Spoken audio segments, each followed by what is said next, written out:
मतलब यह है कि जब किसी घटना की वजह से देश एक बड़ी कीमत चुकाता है, अपने नेता को गंवाता है, तो उन नीतियों में परिवर्तन किया जाता है। गांधी की हत्या की वजह उनकी मुस्लिम तुष्टीकरण की नीति थी। बंटवारा रोकने के लिए वो नाकाम रहे थे, ये दूसरी वजह थी। तीसरी वजह यह थी कि वो शरणार्थी, जो हिंदू शरणार्थी पाकिस्तान से भारत आए थे, उनके प्रति उनका बेरुखा व्यवहार था। और चौथी वजह थी 55 करोड़ रुपए देना। इस वजह से उनकी हत्या होती है। अब उनकी हत्या के बाद होना क्या चाहिए था?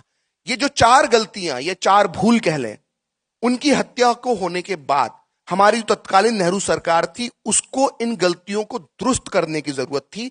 इन 4 नीतियों में बदलाव लाने की जरूरत थी, खासकर मुस्लिम तुष्टीकरण की नीति में बदलाव लाने की जरूरत थी।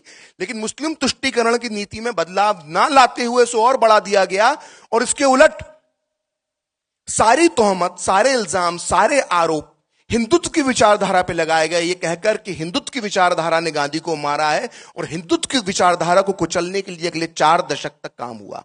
तो 90 के दशक में जब हम देखते हैं कि बाबरी ढांचे को ढा दिया जाता है, तो इसकी जड़ में वही है कि जब 4 दशक तक आप किसी विचारधारा को दबाएंगे, कुचलेंगे, और सरकारी ताकत से जब ये करेंगे, तो उसका हश्र एक दिन 6 दिसंबर 1992 होगा। तो इस सारी जड़ में अगर हम जाते हैं, तो हम गांधी हत्याकांड को पाते हैं। गांधी हत्याकांड सिर्फ एक घटना नहीं है, ये इतिहास का एक वो टर्निंग पॉइंट है जहां से भारत, गांधी की हत्या के पहले और गांधी की हत्या के बाद इसका आकलन होना चाहिए।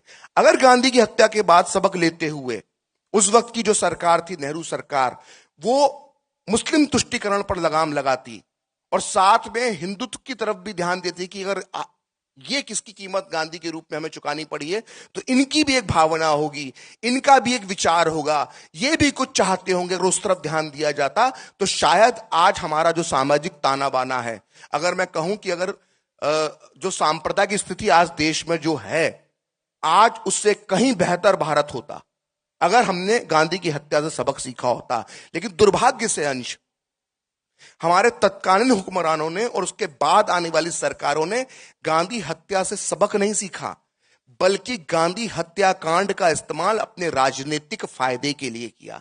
एक कहावत चलती है ना, आप लोगों ने सब सुनी होगी, कि राजनीति की चिता पर राजनीति की रोटी सेकना, किसी की चिता पर राजनीति की रोटी सेकना।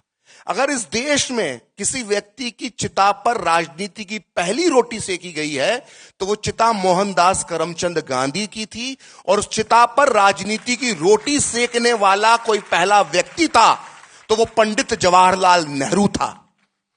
और सिर्फ एक जवाहरलाल नेहरू ने नहीं, अगले 75 साल में और आज तक, गांधी की हत्या के बाद से लेकर आज तक, उनकी चिता पर राजनीतिक रोटियां सेकी जाती हैं, हिंदुत्व को बदनाम किया जाता है, हिंदुत्व की विचारधारा मानने वाले, देने वाले वीर सावरकर जैसे महानायकों को बदनाम किया जाता है, हिंदू समाज के लिए सर्वस्व निछावर कर देने वाले आरएसएस जैसे देशभक्त संगठन को बदनाम किया जाता है।